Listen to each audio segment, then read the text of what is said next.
Malum, o'riqlashga bakchiq pul xashlab ketdim. Zodi qacha o'riqlayman imda tasbir ish bu, bak pulni isrof qilib ketdim degan do'stlar.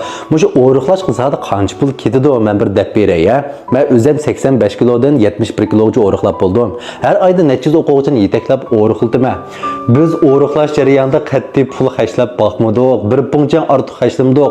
Endi mening o'quvchilarim mushu o'riqlashda jiq pul isrof bo'lib ketmasligi uchun, o'riqlashda o'zining savodini chiqarib olish uchun menga azroq o'qish pul topshirib, mushu o'riqlash bilimlarini o'rgandi xolos.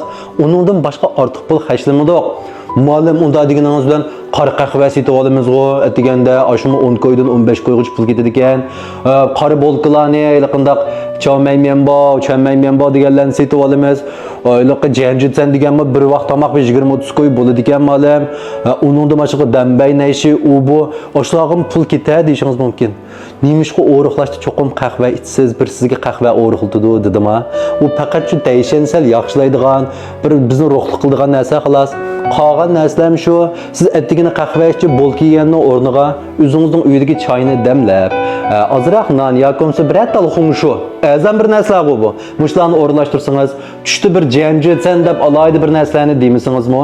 Mayli oshxonadan yang ya idorada yang, uydan yang, nima tomoq etgan bo'lsa, shuning orasidagi go'shtni qanchalik yeyishni, asos ochliqni qanchalik yeyishni, sayni qanchalik yeyishni bilib olsangizdan bo'ldi-ku. Normali shu o'riqlamagan vaqtda shu vaqt tomoq yeymiz-ku. Shu tomoq qancha pul xashlagan bo'lsangiz, hozirmi shuncha xashlasangiz bo'ldi. Nemishqa ortiq chiqim qilasiz? Men deb beray nemishqa ortiq chiqim qilganingizni, ya. Birinchi sababi ko'nglingizda yana bir xam xiyol bor. Tomoqni faqat kontrol qilganingiz yo'q. Bir maqsad setib olsam, asaroq o'riqlab ketamanki degan xam xiyol bilan jiq pul xashlab ketdingiz. Ammo bu mangu aqmaydi, ha. İkinci sebep, mush o'riqlashni bak hashamdaram boshlamasangiz, o'zingizning o'riqlayotganligini unutib qolasizda. O'zingizni o'zingiz ta'sirlantirishga amroq.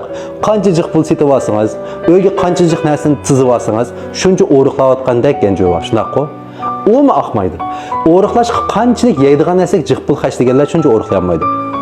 Her qandaq o'riqlab g'alba qila olganlar shu go'shtning yaxshisini, sayning yaxshisini, asos oshliqning sifatliklarini yeb, qolgan ushaq-cho'k narsalarga pul buzmay o'riqlaganlar bo'ladi. Esingizda bo'lsin, o'riqlash undan murakkab ish emas. O'zingizni o'zingiz ta'sirlantirib ko'nib qolmang. O'zingizga qancha talabchan bo'lsangiz, jamiyat sizga shuncha muloyim bo'ladi.